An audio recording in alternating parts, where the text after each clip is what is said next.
ஸ்ரீ தேவி பாகவதம் 41ஆம் பகுதி. பராசக்தியின் மெய்யுருவம்.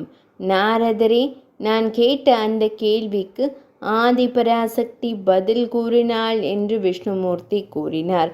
பிரம்மனே, நானும் பரமசிவனும் ஒன்று. நானே பரமசிவன். எம்மை புத்தி பேதலித்தவர்களே வேறாக காண்பர். பரபிரம்ம ஏகமேவ அத்விதீயம் என்றும் சொல்லப்பட்டுள்ளது.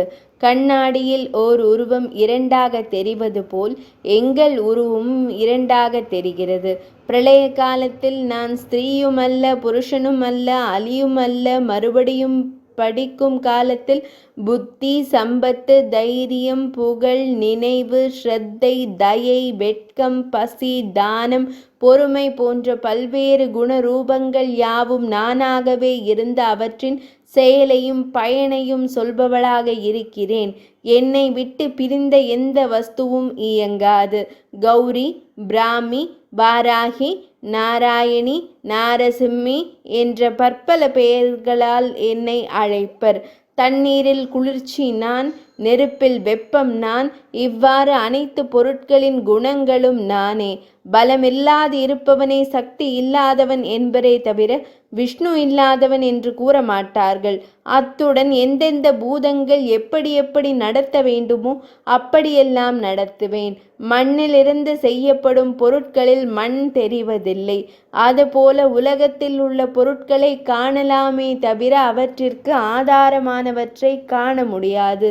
மூர்த்திகளே, இனி நீங்கள் சென்று உங்கள் செயல்களை செய்யுங்கள். பிரம்மதேவனுடன் ரஜோகுணத்துடன் மகா சரஸ்வதி எவ்வேளையிலும் அருகில் இருப்பாள். அவள் எனது அம்சமானவள்.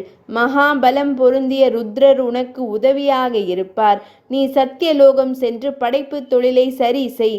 அதுபோல் மகாவிஷ்ணுவிற்கு மகாலட்சுமி என்ற யாக சக்தியை மனைவியாக்கி உள்ளேன். அவள் மகாவிஷ்ணுவின் மார்பில் எந்நேரமும் இருப்பாள். சகல சக்திகளையும் கொடுப்பாள். திருமார்பில் இருக்கும் அன்னை. அதனால் இனி உனக்கு லக்ஷ்மி நாராயணன் என்ற பெயர் உண்டாகும். உலகில் கொடுமைகள் தாங்க முடியாத அளவிற்கு வரும்போது நீ பல அவதாரங்களை எடுத்து அடக்குவாய். எனது மகா மந்திரத்தை இரவு பகல் பாராது ஜபித்து வா. உனது சத்வகுணம் பரமார்த்த சிந்தனையிலும் ரஜோகுணம் லக்ஷ்மியோடு கூடி மகிழும் போதும் துஷ்டர்களை சம்ஹாரம் செய்யும் போதும் உன் கூட இருக்கும்.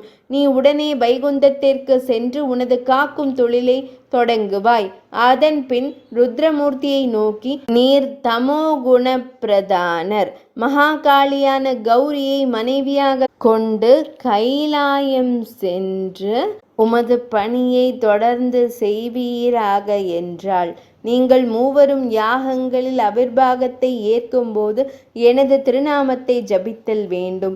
பிரளயத்தின் போது நீங்கள் எல்லோரும் என்னுள் ஒடுங்குவீர்கள். நான் எதிலும் ஒடுங்கக்கூடியவள் அல்ல.